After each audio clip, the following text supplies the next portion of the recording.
Hey there!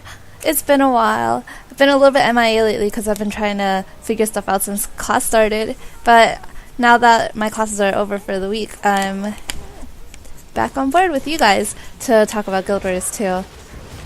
So here is some footage from the Frozen Maw Champion quest in Nornland, in the Norn area. And this was taken last night, on Wednesday night, right before the midnight server maintenance. And I guess I have some things to talk about now that it's been almost a week since Guild Wars 2 released. And I guess, well, some of the talks I'm going to be talking about is the level 80 situation with how some people have already made it to level 80.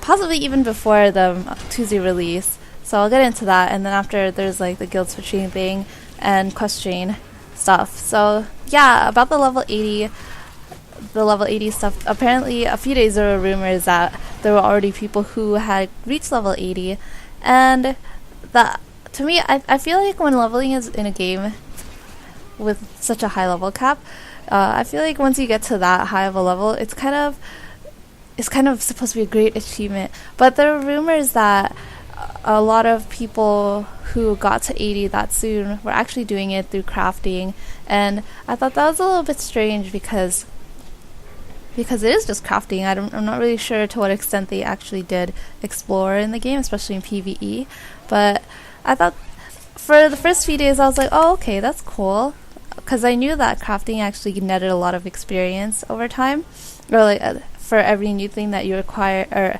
every new recipe that you discovered. So I guess I didn't think about it too much in the beginning, but as a few days passed by, I actually know some people in game, and I'm friends with them too, who made it to level 80. But I thought about it because I'm actually only level 25 after a few days. I think after the beta, the 3-day weekend head start, I made it up to around level 20.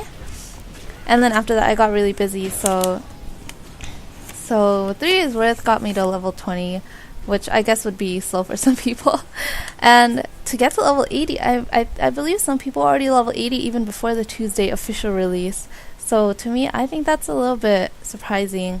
But anyway, my main concern is that being able to get to level 80 so quickly, mainly through crafting, was what shocked me, is that some people I knew were like already level 400 in a certain profession, and that made me wonder, especially if they were like in a guild, to be able to level just purely from crafting. Wouldn't a person be able to just kind of hoard crafting materials? Say if they were in a guild and then just their whole guild kept putting stuff into the guild bank, wouldn't they just be able to get those materials straight from the guild bank and be able to level through that?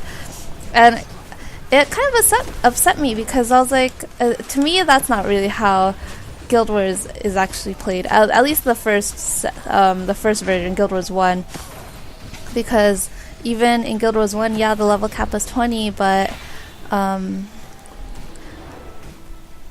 it wasn't too easy to get to level 20. It probably took like a day or two, but there was so much more left in the game to be acquired or to be achieved that it didn't bother me too much that the level cap was so low. So that just made me, I don't know, I feel like level 80 should be kind of a big deal. It shouldn't be so quick, like easy to get to level 80. But in 3 days, that's kind of weird to me. I think that's kind of weird. I think that should at least take like 2-3 weeks to get. But I mean, if people can get there in like 3 days, then more power to you. That's like 25, 26 levels a day. So I don't know. I'm not really too fond about the crafting thing, because it just seems like it just makes it way too easy to level. And on top of that, like, imagine when later on in the game that crafting materials are so easy to get and that everyone's already like high level. Imagine how easy it would be for a new person to just hop on and be fed crafting materials, because there's going to be such an abundance. It's going to be easy for them to make recipes and stuff, don't you think? So I really hope maybe ArenaNet will kind of regulate that, because right now it just seems too easy to get that high of a level. But I know there's a lot of other stuff to look forward to in the game, like exploring and stuff. But I just feel like this should be a little bit of more of a challenge in the leveling department.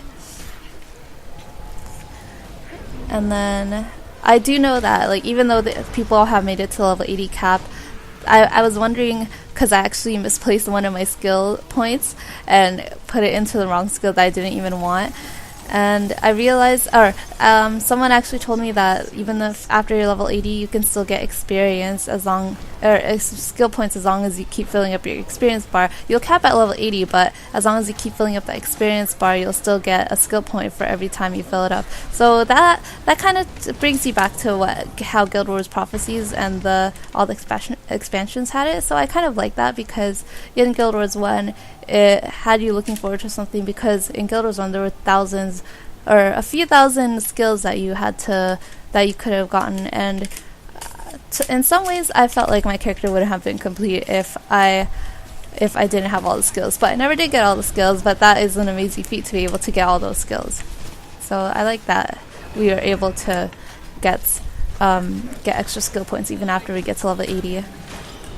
And then the guild switching thing, I'm not really sure, because I'm having a hard time dedicating to a guild, but I don't really like the 1 day or 24-hour cooldown between being able to represent a guild. Like, if you stand down from a guild,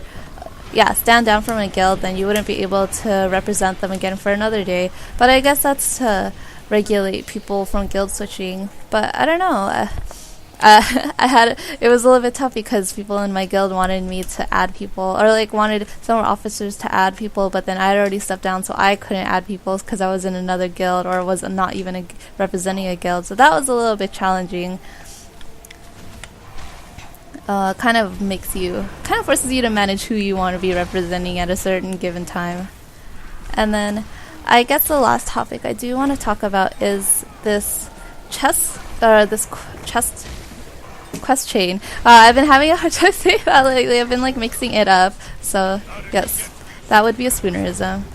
But anyway, this is a quest chain in the Norn area, and I've actually been running it a few times, because there are it's like a series of quests that keep spawning around the same lake area, and it's actually really convenient to be able to level there. So I've been running that a few times, and I actually know some people who actually do it, run it all the time, because you do get a champion or / champion boss chest at the end of it all, as you'll see at the end of this video.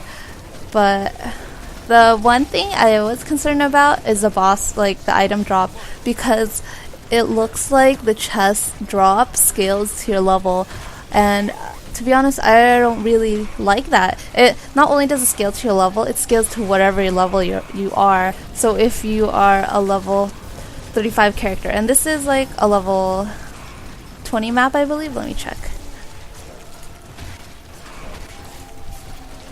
I don't know. It is a level 11. I think that's level 11, because I'm down level to level 11. But the thing is, when I get my drops, they're around 25. So I'm not really a big fan of that, because it just makes it too easy to get skill or to get items at any level just from killing a champion monster, a champion enemy. So that should probably, I feel like ArenaNet should do something about that, because what if I'm level 80 and I just killed this guy and and got a level 80 item or weapon? And then the other thing is, it wouldn't matter, because the thing is, these drops, the skins always look the same. The skins are kind of dedicated to whatever this area has it as, so it'll look the same. But the thing is, when you clear maps all over the game, you get this item called a transmutation stone, I believe, or transmutation, something like that. But you can use it to be able to transform an item into whatever skin you want from another item. So say if you had a really a cool nightmare sword, and then the nightmare greatsword, any of the nightmare items, and then you just wanted to use it to but it was kind of lower level, but you wanted to use that skin towards a higher level item, then you could just go do this quest and then put the nightmare weapon skin onto this level 80 item. And I don't know, that just kind of defeats the purpose of getting good boss drops and having to find your own items if you get a transmutation stone that could change any weapon or item into another one, skin wise. So yeah, but I guess I do love the game to pieces. Hopefully there might be changes coming up, and I'm running out of time in the video, but yes, that's just my updates so far on the game, and I'm gonna be leveling slow and enjoying the game and like letting you know about my thoughts as it comes up. But yeah, hope you guys are having fun, and I promise you guys still love the game dearly. Okay, take care guys, talk to you soon.